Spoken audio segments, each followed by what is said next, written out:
Today on Treasure Hunting America, we'll look for gold in the California mother lode. The miners left behind is much gold, and probably is more still up there, deep in the ground, than was ever taken out. Then we'll explore Golden Gate Park to find artifacts left by survivors of the 1906 San Francisco earthquake and fire. We find coins from the 1800s to the early 1900s in that park. And finally, we'll comb the beaches in Southern California for gold, silver, and ancient treasure. Finding 12 or 15 gold rings in a day, it really is amazing. I sometimes don't believe it. It is amazing. All coming up on Treasure Hunting America.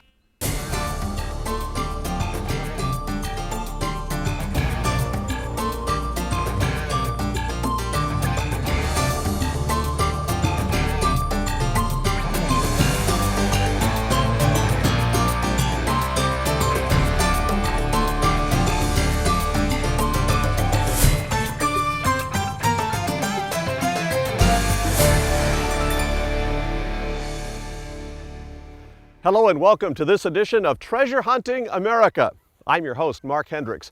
And over the next half hour, we're going to hear some amazing stories of everyday treasure hunters across the country, people who are turning up antiquities and vast caches from yesteryear. Perhaps the most famous of these treasure hunters is Jimmy Sierra. He's famous for the goat doctor and the Sierra hoard finds in Northern California, and he has a passion for this hobby like few others. Well, I first got introduced to a metal detector when I was in the Korean War. We had minefields all around us, and I saw people using metal detectors to locate the mines and clear paths. And I thought, gee, that's pretty interesting. Came back to my job as in pharmacy and raised a family, 3 children, dogs, cats, the whole works. One day, I picked up the newspaper and saw a story about a fellow who found a gold coin 5 miles from where I was raised on a farm. So I called him up on the phone, and at first he was apprehensive, but he warmed up and told me which detector he bought and took me out and showed me how to use one, and that was the end of my pharmacy career. I started selling them in my pharmacy, and about 3 years later, I said, that's it. I'm just going to sell the pharmacy, start doing metal detecting full-time. Just 2 years after retiring, Jimmy Sierra made a name for himself by hunting after a treasure legend called the Goat Doctor's Hoard. On Halloween 1980, I think it was, I dug up a old Wells Fargo bag. It was rotted out with 2,200 silver coins, mostly silver dollars. And at the time, silver was very high. It was up to $48 an ounce. And so that was a valuable hoard. It was stolen from me within 2 months later. I missed not having it around to remind me of the excitement, because every time I looked at it and showed people, it was exciting. But I went back the following Halloween and uncovered 2 more hoards. After I had done my job on most of the local parks and old playgrounds, I decided to go to greener pastures, and I headed for the mother lode, because on the West Coast, California particularly, that's where the history was. So I started by going to the old ghost towns, where there was not ghost towns, live towns, but old towns, and I found lots of old stuff. I've never thought of looking for gold. I was looking for what the gold miners left behind. When detectors got proficient enough to be able to eliminate mineralization, some adventurous soul decided they'd go look for gold nuggets, because he figured if there were gold nuggets found here, maybe he could find one. And lo and behold, it opened a whole gold rush. So I headed up to the mining country and really realized early on that the miners left behind is much gold, and probably is more still up there, deep in the ground, than was ever taken out. In fact, that's a fact. But they left behind a lot of gold because they didn't have metal detectors. Even the Chinese who mined were so thorough, couldn't see under the ground, and they couldn't see through mud. And I found a 20-pound piece of quartz with 2.5 pounds of gold in it. I think if a Chinese miner had his hands right on this rock, which had one hunk of gold about the size of a silver dollar sticking out of it, and it was so covered with mud he didn't even look. He threw it on the pile, luckily, and left it there for me.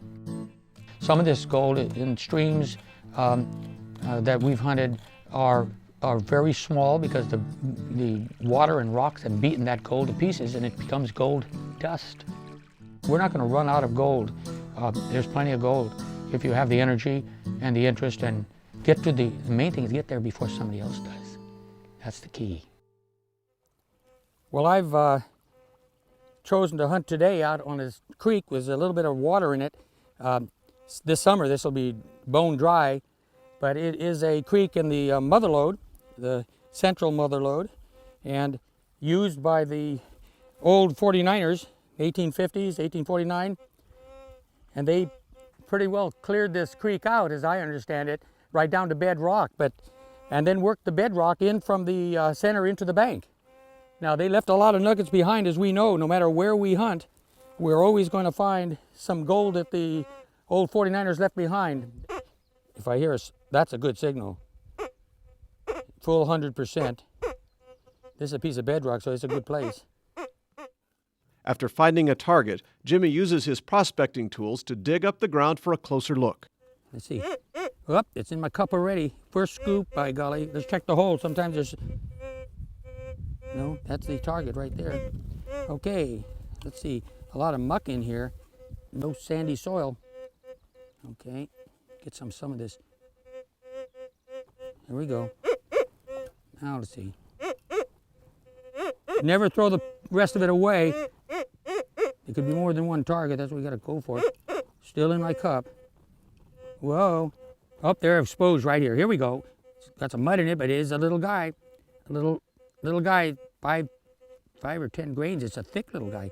Here we are. Here we are. Nice little piece of placer gold. That's free gold. That's been river run for centuries. Broken out of quartz at some point in time in the millennium. And there she is. There it is. When we return, Jimmy Sierra will share about finding Roman and Saxon artifacts from England's ancient past.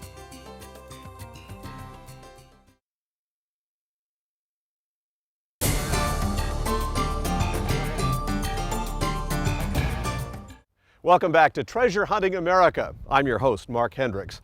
Jimmy Sierra has had a lot of success in finding lost treasure in California. Now he's expanded his horizons to find antiquities in England. After having just about every adventure I can think of except go to Australia, I zeroed in on England, primarily because American history is tied to England right off the bat. And their history in England goes back over 2,000 years in coin